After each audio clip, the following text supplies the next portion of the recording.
kasih pemirsa, Anda kembali menyaksikan Kominfo Newsroom. Pemirsa, 76 putra-putri terbaik dari seluruh Indonesia telah terpilih menjadi calon paskibraka yang akan bertugas dalam upacara peringatan detik-detik proklamasi 2024 di Ibu Kota Nusantara. Saat ini calon paskibraka tengah menjalani karantina di Pusat Pelatihan Paskibraka Cibubur, Jawa Barat. Paskibraka Angkatan 2024 ini akan mengukir sejarah sebagai pasukan pertama yang mengibarkan sang merah putih di Ibu Kota baru Nusantara.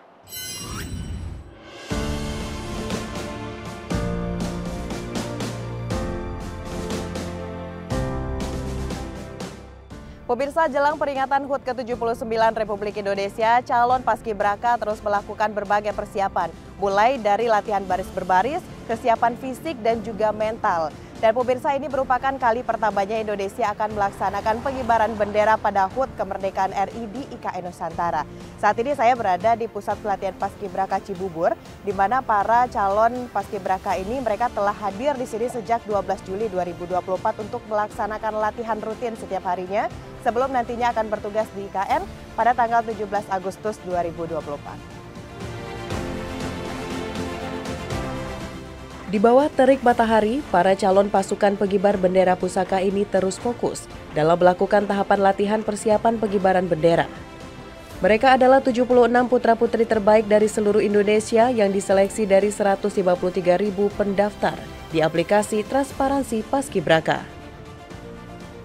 Tahapan berlapis dari tingkat sekolah, kabupaten, kota, hingga provinsi telah berhasil dilalui. Maulia Perbata Putri, calon paskibraka perwakilan Sumatera Barat, dan Abdullah Al-Hadad dari Kabupaten Riau mengaku datang karena panggilan hati nurani untuk Indonesia dan juga ingin membanggakan keluarga serta orang-orang yang mendukung langkah mereka untuk menjadi paskibraka. Dalam benak mereka terpantri semangat cinta tanah air untuk mengibarkan sang saka merah putih. Awal mulanya tuh waktu dari kelas 5 SD, ya kelas 5 SD. Waktu itu kan Aldo nonton TV, terus itu tuh ditayangin paskibraka angkat tegak majunya, terus Aldo lihat kayak, ih keren banget, ini apa ya namanya? Dari situ udah mulai kayak dari hati Aldo udah mulai berniat ada pengen main di situ lah rasanya. Jadi aku tuh dari awal masuk SMA udah masuk ke ekskul paskibra. Itu pendaftarannya dibuka pada tanggal sekitar bulan November 2023. Jadi aku memilih untuk ekskul paskibra itu karena aku tuh kayak tertarik gitu loh Kak, jadi paskibra. Jadi aku coba-coba daftar, ternyata kayak nyaman di ekskul paskib, walaupun ada enaknya, ada susahnya gitu Kak. Karena jarak rumahku ke sekolah itu sekitar setengah jam ya Kak, jadi jauh. Karena ekskul paskib ini pulangnya sekitar jam 5 atau jam 6. Jadi tantangannya di aku tuh ya itu Kak, di waktu. Aku kurang istirahat, cuman aku bisa kejar semua waktu gitu Kak. Aku bisa ngatur untuk belajar jam segini, tidur segini, terus latihan pulang segini gitu Kak. Pas lihat kalau saya lolos seleksi provinsi terus mewakili provinsi saya, Kepulauan Riau, itu kayak gak nyangka banget sih. Pas saya kabari ibu saya langsung kayak nangis Kak, gak karuan, Masya Allah. Ibu saya nangis, saya juga ikut nangis waktu itu. Karena kan seleksinya tuh susah banget. Kini perjalanan mereka untuk menjadi pasukan pengibar bendera pusaka telah di depan mata. Namun sebelum itu, mereka harus menjalani serangkaian proses pendidikan dan pelatihan di Taman Wiladatika Cibubur. Tak hanya kegiatan baris berbaris, dalam masa pendidikan, calon paskibraka juga diberikan materi tentang ideologi Pancasila hingga nilai-nilai kebangsaan. Nah pemirsa, saat ini saya sudah bersama dengan Wakil Kepala BPIP, Ibu Rima Agristina. Ibu, apa kabar Ibu? Baik Mona, apa kabar? Sehat? Okay. Tadi saya udah keliling-keliling Bu, lihat bagaimana teman-teman calon paskibraka latihan. Ini kayaknya benar-benar semangatnya benar-benar semangat 45 gitu ya Bu ya. Nah gini berbicara mengenai persiapan dari paskibraka yang nantinya mereka akan bertugas di IKN Bu Rima. Apa sih Bu perbedaan mulai dari seleksi dan juga kegiatan yang kita lakukan di tahun 2024 dibanding tahun sebelumnya Bu? Ya, yang pertama pertama tentu saja bahwa dengan kami dari tahun 2022 mendapatkan amanah untuk melaksanakan, mengkoordinasikan program Paskibraka secara nasional. Nah, proses seleksinya kita kawal sehingga betul-betul semua proses itu memiliki integritas, kita tidak tebang pilih gitu ya, betul-betul dicek mana yang memenuhi persyaratan dan tidak kami beda-bedakan latar belakang, siapa orang tuanya dan sebagainya, sehingga inilah adik-adik yang sekarang hadir di sini 76 calon Paskibraka yang siap bertugas di Nusantara. Dan mereka akan mengukir sejarah karena menjadi Paskibraka pertama ya yang mengibarkan sang merah putih di Nusantara. Baik, bicara mengenai IKN, mereka akan berangkat ke IKN kapan dan nanti kegiatan di IKN itu apa saja? Baik, rencana mereka akan diberangkatkan tanggal 9 Agustus. Untuk yang Purna Paskibraka pembawa benderanya adalah tanggal 10 Agustus. Dan di sana akan dilaksanakan kegiatan gladi-gladi, dari mulai gladi kotor, gladi bersih, semua dilaksanakan di sana. Jadi proses pelatihan secara parsial dilakukan di sini, gabungan juga ada di sini dengan pasukan Pas Pampres dan juga melibatkan Danub ya dan Kipas segala macam. Nah, tapi di sana udah proses ke dalam upacaranya. Jadi sudah gladi kotor 2, gladi kotor 1, gladi kotor gladi bersih ya. Itu seperti itu. Jadi mau baik di sini ataupun di IKN semuanya kita harus latihan tiap hari begitu. Iya, betul. Hasilnya maksimal. Ya, untuk memastikan adik-adik juga bisa menyesuaikan dengan perubahan cuaca. Karena kan mereka harus berpindah, biasanya dari daerah datang ke Jakarta langsung bertugas di Jakarta. Ini dari daerah ke Jakarta, Jakarta pindah lagi ke Nusantara gitu.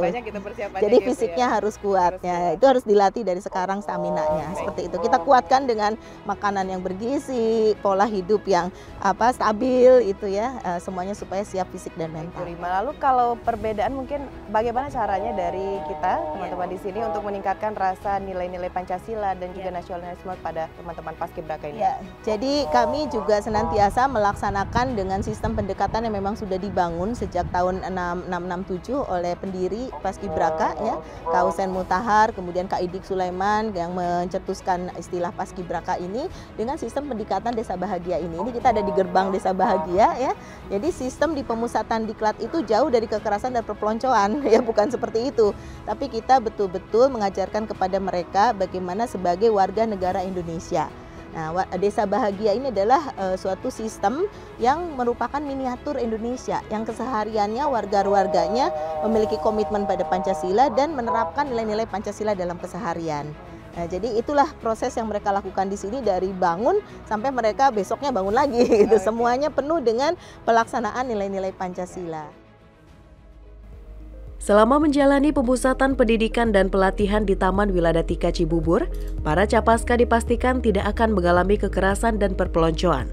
Hal itu terlihat dari tingginya rasa kekeluargaan yang ditanamkan oleh pelatih, pamong, dan pembina Paskibraka, serta turut diimplementasikan dalam satu konsep pembelajaran dan pembinaan, yakni Desa Bahagia. Di sini alhamdulillah nggak ada duka, nggak ada sedih apanya ya Kak. Cuman ya aku alhamdulillah dapat pengalaman, dapat teman-teman baru dari seluruh Indonesia. Jadi ya yang aku dapat tuh ya pengalaman-pengalaman baiknya aja, nggak ada yang suka dukanya nggak ada Kak. Jadi di sini nih kayak udah dianggap seperti saudara sendiri Kak, kayak keluarga sendiri lah. Ibaratnya kayak di rumah di sini tuh. Teman-teman ini saya anggap sebagai saudara juga, soalnya kan sama-sama seperjuangan kita. Terus juga didikannya di sini tuh seperti ini, kayak orang tua yang mengajarkan kita pada anak-anaknya. Orang tuanya itu kakak-kakak pamong di sini Kak. Meski cuaca panas menyengat, tetapi gurat semangat mereka tetap terlihat. Latihan sepanjang hari di tengah lapangan menjadi menu utama setiap harinya. Tempaan dari para pembina menjadi motivasi kuat untuk membentuk barisan Banjar sempurna. Ya pemirsa, tepat di belakang saya saat ini calon Paskibraka 2024 sedang melaksanakan latihan rutin setiap harinya, dimulai dari pukul 7 sampai dengan 16.30 waktu Indonesia Barat. Setelah mereka melakukan latihan rutin, akan mendapatkan evaluasi dari pelatih atau pembina dari TNI, Polri, dan juga DPPI. Kini tanggung jawab besar telah menanti mereka. Sebab berbeda dari tahun-tahun sebelumnya, pelaksanaan upacara peringatan detik-detik proklamasi kemerdekaan Republik Indonesia akan dilaksanakan di Ibu Kota Nusantara, Kalimantan Timur. 76 putra-putri pasukan pengibar bendera pusaka angkatan tahun 2024 akan tercatat menjadi petugas pengibar bendera pertama sekaligus saksi peradaban Indonesia atas pembangunan ibu kota baru Nusantara. Kalau di situ masih belum nyangka sih, sampai sekarang aja saya berasa kayak ini semua gak nyata. Cuma kalau pas di sini saya sudah latihan kan. Terus saya udah ngebayangin gimana rasanya pas ngibar di sana di Nusantara. Rasanya tuh pasti kayak bangga banget Kak, pastinya. Bangga banget sama terharu sih. Selama menjalani masa karantina, rasa rindu kepada keluarga dan orang-orang yang ditinggalkan kerap kali menghampiri. Namun bagi Abdullah dan para capaska lainnya, menjadi seorang paskibraka merupakan sebuah kebanggaan dan hadiah bagi keluarga yang selalu mendukung setiap langkah dan tetes keringat selama menjalani pelatihan. Buat Mama, Kak Caca, Kak Lala, Kak Ega, Aina, Bu Ina, terutama Mama. Ma, ingat ya Ma, di sini Aldo baik-baik aja kok Ma. Aldo akan berusaha sebaik mungkin di sini Ma. Mama, di situ baik-baik aja ya Ma. Aldo mau Mama lihat Aldo sukses nanti Ma. Sama dari provinsi saya, terima kasih karena telah mempercayakan saya sebagai utusan provinsi dari Kepulauan Riau.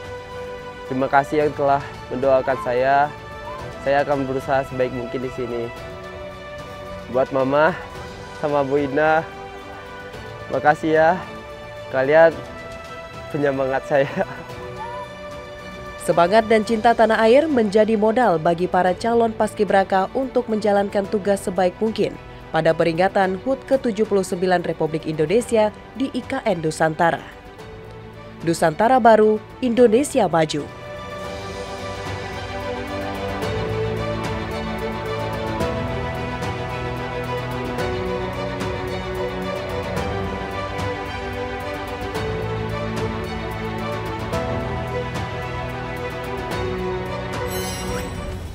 Pemirsa, itulah ragam informasi yang kami kemas untuk Anda. Dapatkan berita pilihan lainnya di kanal Kominfo Newsroom atau melalui sosial media GVR TV. Saya Anggria Ratri dan segenap kru yang bertugas pamit undur diri. Selamat malam dan sampai jumpa.